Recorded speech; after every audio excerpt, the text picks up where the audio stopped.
What's up, guys? I'm Caden with Crypto Now or Never. Today I'll be giving you guys an update on ICP. Please do me a favor and hit that like and subscribe button. Help me pump that algorithm, I'd greatly appreciate it. None of this is financial advice. Let's get into it.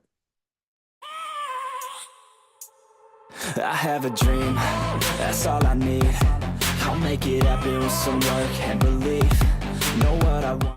Alright, so if you guys look at the crypto market right now, it is being very indecisive. It had gotten back to 59,100 and now it's back to 57,600. If you look at the crypto fear and greed index, it's still fearful. It's at 40. And I'll go over technical analysis at the end of the video, but Bitcoin did actually look really good on the hourly time frame, but this most recent candle is broken beneath the 200-day moving average. That is not what we wanted to see at all. But if you scroll down, ICP is currently the 25th largest cryptocurrency, and they're down 6% in the last week. And they're trading at a price point of $7.21 with a market cap of $3.3 billion. Now, if you look at the last month, they are down 32%. So if you guys are looking to buy the dip, there are a bunch of different exchanges you can use. They're listed on pretty much everything.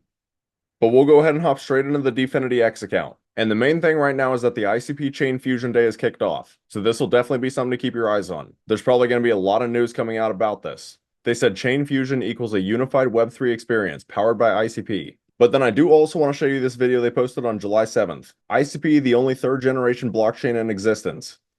The internet computer is third generation blockchain in motion. We are looking at the first fully sovereign network. The dots on the map behind me show data centers in which node providers are running special dedicated node machines. Today, the internet computer is processing an off the scale 350,000 Ethereum equivalent transactions a second. It is processing more smart contract compute than every other blockchain in existence. The network's technology enables it to scale as needed. We hope into the trillions of transactions a second. The internet computer network is controlled by a super sophisticated DAO. The network doesn't need to fork to upgrade. It doesn't depend on backdoors, and it doesn't depend on centralized intermediaries taking actions to evolve.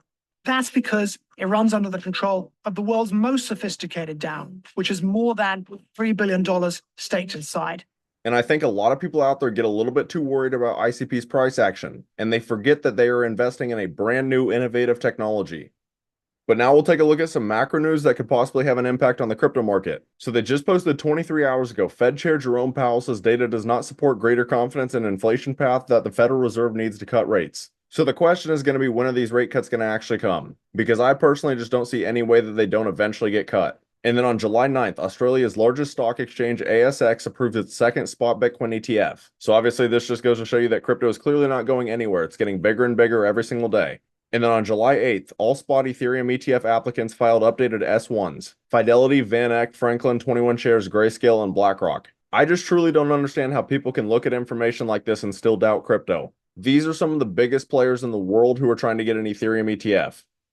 But while we're on X, you guys should come over and give your boy a follow, at Crypto Now or Never. I post on here pretty much every single day. And then I would also like to take a moment to talk about my private Discord through Patreon. So at the current moment, I have 3 different tiers. And this will give you guys closer access to me. You guys are going to be able to track the cryptos that I'm personally buying, selling, considering buying, and even the cryptos that I currently hold. And we've been making some huge gains in here already. For example, I posted a buy alert for Hoppy at a $580,000 market cap. You can see right here on April 21st. And we have made over a 100x. So if this is the kind of thing that sounds interesting to you, I have the link right here on my YouTube homepage. We're building a very strong community. I'd love to have you guys in here.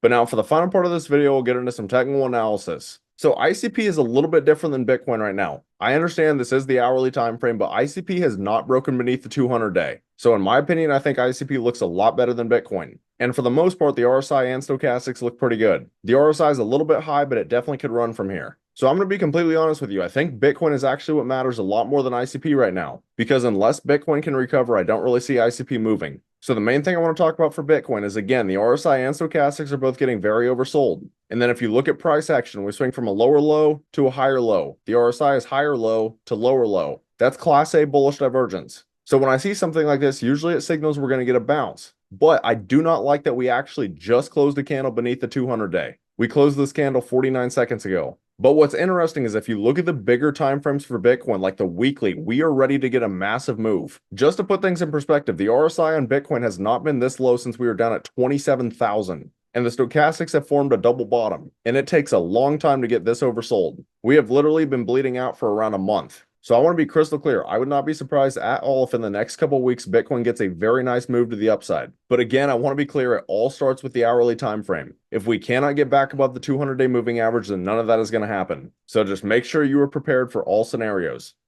But that's about all. Let me know down in the comments if there are any other cryptos you'd like me to cover in the future. If you found this content valuable, please do me a favor and hit that like and subscribe button. Thank you guys for watching. Have a great rest of your day.